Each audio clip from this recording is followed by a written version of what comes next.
Russia built a new tank around one single idea. Surviving the first hit matters more than firing the first shot. It has a radar that's supposed to detect an incoming missile, a rocket-propelled grenade, even a small drone, and destroy it in midair before it ever touches the armor. That's the pitch, and on paper, it's a genuine leap for a tank design that traces back to the Cold War. Then, this month, someone filmed exactly what happens when that same system meets a real drone in a real engagement on an actual battlefield. This is the T-72B3A, and its story is really the story of two very different pieces of footage. One showing exactly what the system is built to do, and one showing what happened when it actually mattered. Strip away the headline, and the T-72B3A is mostly familiar. Same 125mm smoothbore gun, still capable of firing modern armor-piercing rounds. Same tandem anti-tank guided missile that can be fired straight out of the barrel like a regular shell, giving the tank real reach against other armor. Same thermal sights and the same upgraded fire control system with its laser rangefinder, carried over from the T-72B3 before it.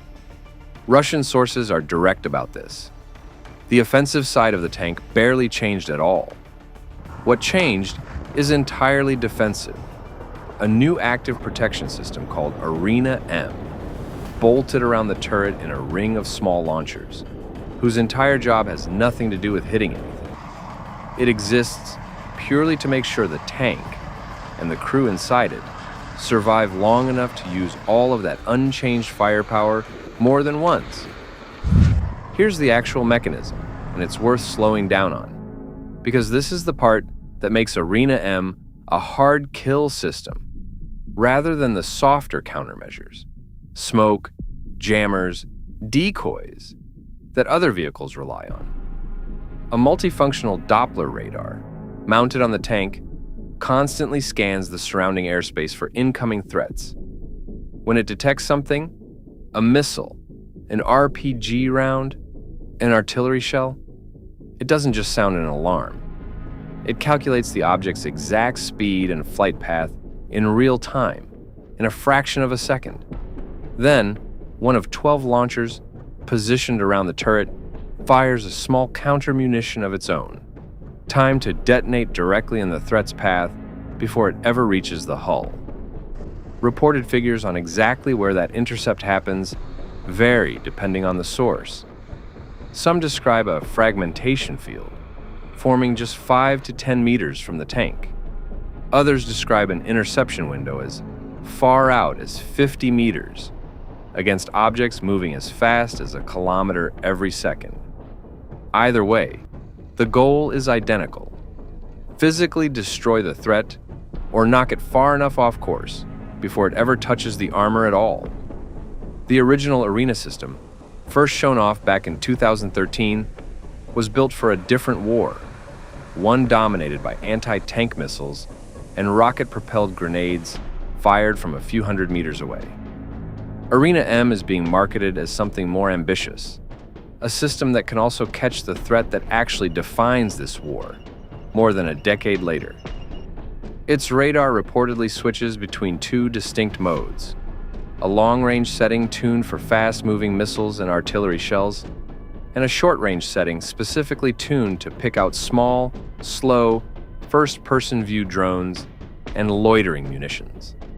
That's a genuinely different engineering problem, not just a software tweak. A missile is fast, but it's also large, metallic, and flies a fairly predictable line. A small FPV drone is slow by comparison, but it's tiny. It's often built from plastic and composite materials that reflect far less radar energy, and it can approach from almost any angle, including straight down from above, where a ground-based system's coverage is often weakest. Crews are reportedly receiving dedicated training specifically to operate alongside this system before deployment, which by itself tells you how seriously the drone threat is being taken, even by the people building the countermeasure meant to stop it. But every active protection system has a magazine, and Arena M's is small. 12 interceptor rounds total, split across the entire tank. reportedly as few as 2 rounds covering each 90-degree slice around the vehicle. Analysts covering the system point out the obvious problem with that arithmetic. A single drone, or even 2 arriving together, might get stopped cleanly, exactly as advertised.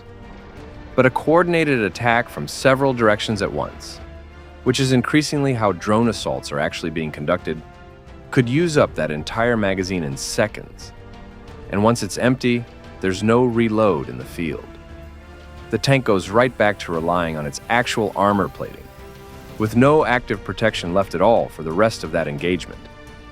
The interceptor rounds themselves are also reported to be relatively expensive and mechanically complex to manufacture at scale, which raises its own uncomfortable question.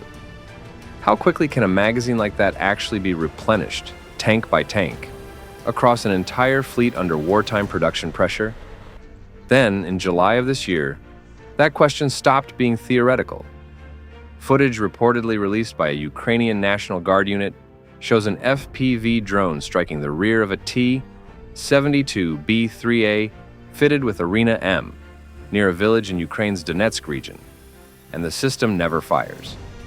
No interception, no counter-munition, no visible reaction at all before impact. That single detail is what made this clip spread so quickly through defense-watching circles online.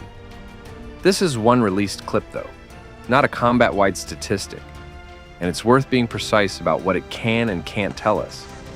It doesn't confirm whether the drone approached from a genuine blind spot in the coverage, whether the system's short-range drone detection mode was even switched on at that moment, whether the radar was degraded or damaged, or whether this was simply a fluke rather than a repeatable pattern.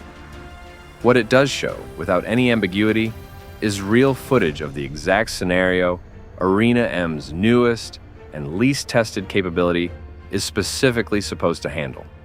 And in this one documented instance, it didn't. So why keep deploying a system with a documented miss already circulating on video? Because the alternative, no active protection at all, has reportedly proven worse across this entire war. Coverage describes Russian armor being used far more cautiously than in earlier years of the conflict, often serving as a concealed, stationary fire support platform rather than a vehicle that leads an assault, specifically because missiles, drones, and loitering munitions have made exposed, maneuvering tanks so vulnerable in the first place. And this isn't a uniquely Russian problem either. Every major tank-producing country is racing to solve the same equation right now. Israel's trophy system on the Merkava, various Western programs still in testing. Because the threat driving all of it, cheap and plentiful drones, doesn't care which country built the tank underneath them. Arena M doesn't have to be perfect to be worth fielding. It has to improve the odds enough, across enough engagements to matter, even if any single piece of footage can show it failing in one specific moment. That's a very different bar than simply, does it work? And it's the bar every active protection system on every tank from every country is actually being judged against right now.